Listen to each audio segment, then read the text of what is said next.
Chronic stress keeps your body in a constant swelling, tight state. Stress also will, the stress hormones, which are like cortisol, will also hijack estrogen, progesterone, and thyroid function. And of course, aging, right? So telomeres shortening accelerates, and you need longer telomeres because that is how you stay younger. And so stress literally ages your cells. So we have to control our stress.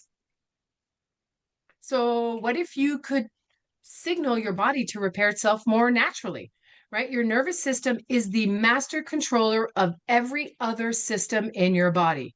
So when you reset it, everything changes. This is what I do as a chiropractor. People assume chiropractic is bone doctor. We are not. We are the furthest from that. We are a nervous system doctor because nervous system controls your cardiovascular system, your immune system, it controls your like all the systems. That's what the nervous system controls.